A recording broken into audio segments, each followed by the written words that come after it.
সবাইকে জানাচ্ছি সালাম, আসসালামু আলাইকুম। এইচএসসি এক্সাম 2024 পরীক্ষার সকল আপডেট। এইচএসসি এক্সাম পরীক্ষার্থীদের দুঃসংবাদ, সুসংবাদ এবং পরীক্ষা কবে হবে এইসব বিষয়বস্তু আজকের এই ভিডিওতে। তো আশা করি স্কিপ করে দেখবেন না। স্কিপ করে দেখলে হয়তো বা এই তথ্যগুলো আপনারা বুঝতে পারবেন না, আপনার পরীক্ষা কেমন হবে, কিভাবে হবে, এই বিষয়গুলো আপনারা বুঝতে পারবেন না। তো আপনাদের প্রথমত আসি অটোপাস নিয়ে। অটোপাসটি হচ্ছে এইচএসসি এক্সাম পরীক্ষার যারা অটোপাস চাচ্ছেন তাদেরকে অটোপাস কোনোভাবে দিবে? আমি বলি 100% কোনোভাবেই দিবে না অটোপাস। কারণ এখন সেনাবাহিনীর কাছে এই দেশ সেনাবাহিনী, দেশের মানুষেরা সেনাবাহিনীরা কখনোই অটোপাস দিবে না। যেহেতু যদি আমাদের আগেকারের সরকার বা আগেকারের শিক্ষামন্ত্রী নফেল যদি আপনাদের থাকতো, তখনই আপনাদের অটোপাস দেওয়ার সিদ্ধান্ত হয়ে গিয়েছিল যে 11 তারিখে পরীক্ষা অনুষ্ঠিত না হলে আমরা অটোপাস দিয়ে দেবো। কিন্তু দেশটা এখন সেনাবাহিনীর হাতে থাকায় এটা কোনোভাবে সম্ভব না। এবং আপনাদের পরীক্ষায় আরেকটি বিষয় হচ্ছে দুঃসংবাদ।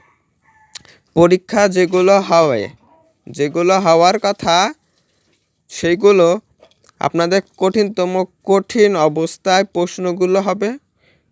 যেহেতু আপনাদের প্রশ্নগুলো পুড়ে যাওয়ার কারণে 11 তারিখে পরীক্ষাটি বন্ধ হয়ে রয়েছে, তাহলে বুঝতে পারছেন আবার নতুনভাবে কেমনভাবে আপনাদের প্রশ্নটা শুরু হবে। বা আগের প্রশ্ন ছিল হয়তো বা শর্টকাটে, কিন্তু এবার আরও কঠিনভাবে হবে। এবং আরেকটি বিষয় হচ্ছে আপনাদের যে বোর্ডের যে গার্ডগুলো, যেহেতু আমাদের এখন সকল দায়িত্ব এখন সেনাপ্রধানের বা সেনাবাহিনীর কাছে, তাহলে আপনাদের শিক্ষকরা কিন্তু গার্ডে থাকবে। আপনাদের পরীক্ষা সেন্টারে পরীক্ষা অনুষ্ঠিত হওয়ার পরে গার্ডে থাকবে, কিন্তু কোনোভাবেই আপনাদের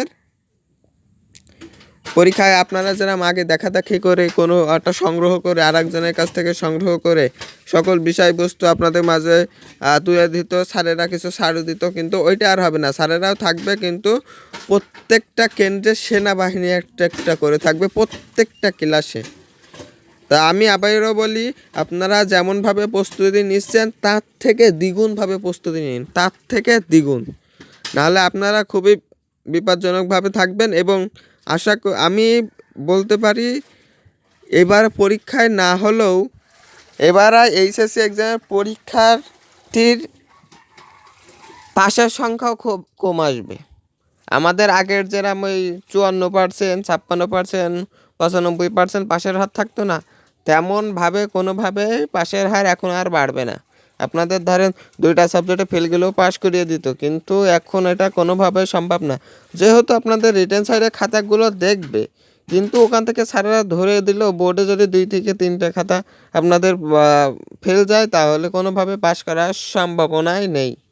তো আমি বলি কঠিন অবস্থায় আপনাদের যেমন এখনও সময় আছে, এখনও বন্ধ আছে, আপনারা ভালোভাবে পড়ুন, সুন্দরভাবে পড়ুন। এই বিষয়গুলো আমি ক্যামেরার মাধ্যমে উপস্থাপন করতে পারিনি, কিন্তু এই কথাগুলো আপনাদের খুবই গুরুত্বপূর্ণ। আমাদের চ্যানেলটি সাবস্ক্রাইব করে রাখুন, পাশে থাকা বেল আইকনটি বাজিয়ে রাখুন। ধন্যবাদ।